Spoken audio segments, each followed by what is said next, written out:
Hello everyone, CaddywhumpusGamer here, bringing you another episode of Minecraft Awakening. Today's episode is going to be on immersive engineering, the coke oven, the blast furnace, and the metal press. Alright, before I get started, there are a couple things. I got a sag mill from a reward for getting all the different ores all the way up to shadow ore. I also made compressed chest. This is how much a diamond chest holds. This is how much a compressed chest holds. These are expensive to make.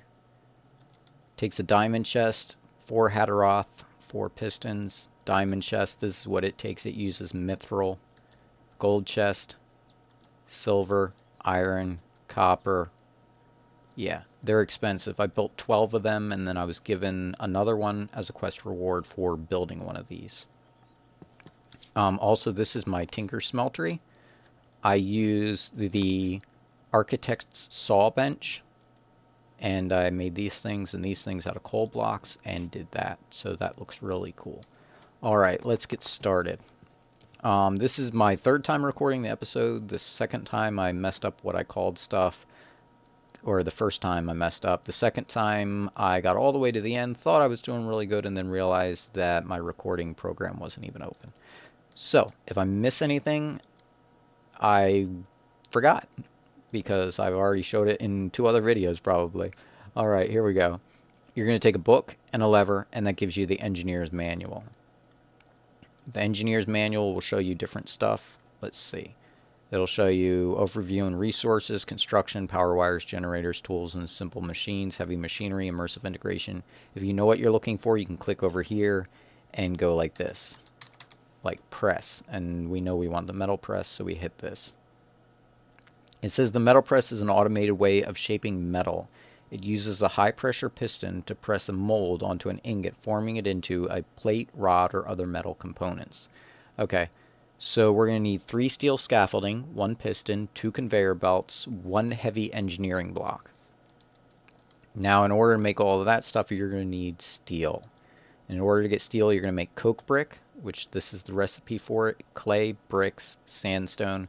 The recipe for sandstone is currently a little bugged. You have to use a 3x3 crafting grid in order to do it. I talked to Shadowwake a couple days ago. He said it will be fixed in the next update. Alright, so you're going to make coke bricks. You're going to take those, and you're going to put those in a 3x3x3 cube.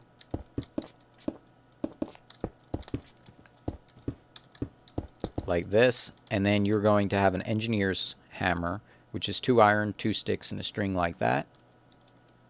You're going to hit or right click the center block, and it will turn it into a coke oven. Now, you can put wood in here, and it will turn into charcoal, and there is no fuel cost in order to run this, and you get creosote as a byproduct. Now, you can put coal in here and get coal coke with creosote as a byproduct. Neither one of them takes any fuel to use. Alright, now, the next thing we're going to make is blast brick. This is nether brick, brick, and blaze powder. Blaze powder, you don't have to get them from blaze in the nether. You can occasionally find blaze in the desert, I think at night. You can also make something called a fell pumpkin, I believe, and you put it on top of 2 iron bars, and it turns into a blaze, and you can kill them and get them that way. Now, nether brick, you can get from loot bags, but it's pretty rare, so you're probably going to end up at least going to the nether and quickly grabbing some, netherrack and smelting it down to make this. But that's how you get blast brick. Now you're going to take this, let's see, 1, 2, 3, 4, 5. I want to make sure I leave enough space. Okay. You're going to build this the same, 3x3x3, solid in the middle. The one thing that confuses some people is Railcraft leaves theirs open in the middle when you make the coke oven. But this is solid 3x3. So then you right click, and that does this. Now with this, you're going to put either charcoal or coal coke in here and iron in the top, and it will slowly, and I do mean slowly, turn it into steel. 1 ingot takes a full minute. A block will take 9 minutes. Also, as a byproduct, you get 9 slag, well, 9 for a block, 1 for an iron. Once the slag slot fills up, the furnace will quit working until you come over and remove the slag. You cannot use hoppers with these. You can with the coke ovens. You can't with these basic blast furnace. Later on, you will use steel plates and the blast brick, and you can get reinforced blast brick, which you can use to make the advanced blast furnace. Alright, so that's how you're going to get steel, and you are going to need a lot of steel, because in order to make this metal press mold plate, you're going to need 8 steel large plates, and these things take 8 steel apiece. Okay, and then the gear mold is actually the metal press, the plate one, with these tough rods around them. Like, it is expensive, a lot of steel. So I went ahead and made a whole bunch of steel in my blast furnace over there before this whole thing. Alright, so let's move on to the metal press. We need 3 steel scaffolding, which is 4 steel around a vine scaffolding, and that is just 4 sticks, 5 vines of any type give you those. So you make the steel scaffolding, and you're going to go 1, 2, 3 like this. You're going to make 2 conveyors. Well, 8, considering you have to make them 8 at a time. It's 3 leather, 2 iron, 1 redstone. And then I always prefer to go from left to right. So we're going to put them facing here and here like this. And then what we're going to do is we're just going to put a keeper block here. And we're going to put this heavy thing on the heavy engineering block on top. We're going to dig down 1 block here so that we can get down in this hole. And place a piston facing down. Now if we grab our hammer, right click on the piston itself, we end up with this multi-block. Now fill this in, add 1 so we can jump on top of it.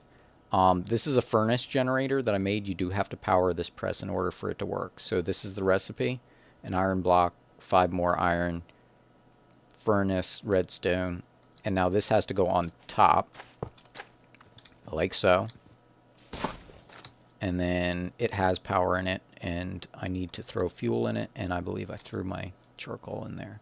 Now the reason I chose a furnace generator, some people use different stuff. I have a Tinker's Construct Axe of the Lumberjack, and I put a lava crystal on it. So I can take that 2x2 jungle tree over there, I can hit it in 1 hit, take the whole thing down, and all of it is charcoal, and then you can just craft it into blocks.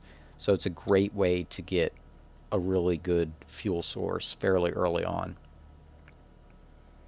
Alright, now the next thing we're going to do is we're going to put a chest here. Oops, no, here. There we go. Because what this machine does is it inputs. This conveyor is considered a whole block, so you want to input to the face of this. You can't input to the top, you can't input to the front or the back of this block. It has to be the side. So if we put a hopper here, and then we put a chest on top like this, anything we throw will get pulled out, put onto the conveyor, come here, this will come down, press it, it'll get turned into whatever we want it to, and it'll go and automatically go into this chest. Now I didn't bring, let's see, let's get some iron. Alright, so to put a press in here, you just hold it in your hand and right click. Now if you have another one in your hand, you can just right click and switch them back and forth. You can also shift right click with an empty hand in order to remove it. Alright, so if we throw a couple iron in here, or a few iron, this is the plate press. So it's going to turn them, the first one for some reason gets like a graphical bug. And you can see them coming in and they automatically get deposited in here. Now we can swap this out. It'll finish up. That one was considered a plate because of the way it came in. We can keep adding. And now we're getting iron gears. Now if you put something in here that can't get turned in, it will just keep going through. And remember, you do have to power this. It doesn't use a whole lot of power. What I did on my other world was I just had like a survival generator at the beginning, and I just threw a bunch of coal in there, and I would just come and make gears once in a while, and it was enough to keep up with it. But I would suggest, you know, making at least a furnace generator. They're not as fuel efficient as the survivalist generator, but they get the job done. Alright, now the whole purpose for making all these gears and stuff is the fact I need Invar to make the machine chassis for machines, and also for the sag mill, which I do have one, but I'll probably make a couple more.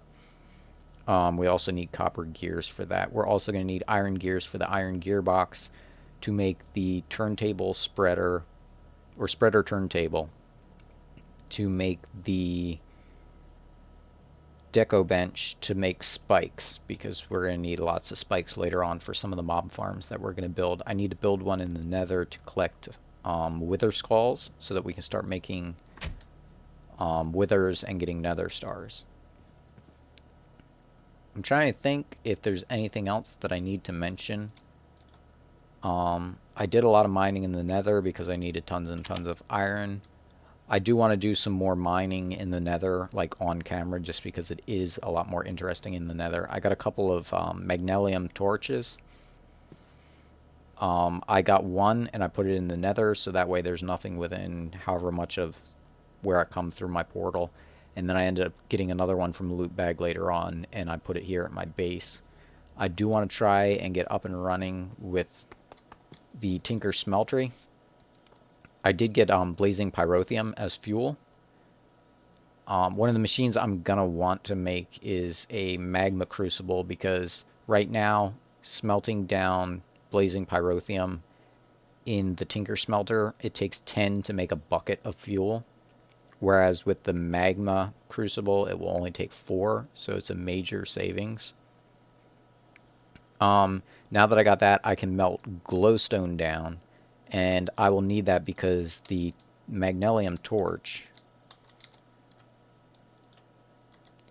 takes a glowstone illuminator, and that, where's the recipe, is an illuminator frame filled with energized glowstone. So I can actually use the magma crucible to smelt it down, but I don't have that yet, so I can just use the Tinker Smeltery. And this is made with hardened glass or fused quartz, which I need the alloy smelter to make these frames.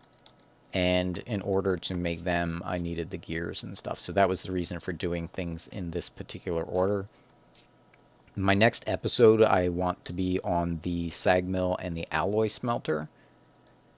And once we get that done, then we can really start making a lot more machines and stuff, because our ores will go a lot further. You can see these are the ingots that I have done up, and this is all ore that I still need to process. I did make the calendrite blocks, but I still need pure crystals in order to make the matter movers. And I have several things that I want to do. Once I get the matter movers, I can have infinite mana generation, passive, no fuel required, because you can actually use the matter mover to move the, they're called something Primus flowers, I think. They basically, they spawn naturally and they never run out. Plus, throughout the world, I found like a random enchanted soil, which I can pick those up with those. And like I said, the everything hinged on getting gears from this. We will also make steel plates to make, like I said, the reinforced blast brick to make the... Actually, I don't even think I said that in this episode. This cannot be automated. The advanced blast furnace can. You will make steel plates with the press here, mix them with blast brick, and you get these reinforced blast brick, which you need to make the automated furnace, which means you can pipe items in, you can pipe items out, because that way you never get plugged up with slag. And I believe you can add bellows onto it to make it go even faster, which is definitely like a good thing. Of course, I don't know how much steel I'll use once I have all that done. I'm not sure. Alright, I've rambled enough. Hopefully you learned something from this episode. Definitely leave a comment down below if you learned something, if you didn't learn something. Just a comment in general. And if you liked the video, please leave a like. Until next time, this is CaddywhumpusGamer, signing off.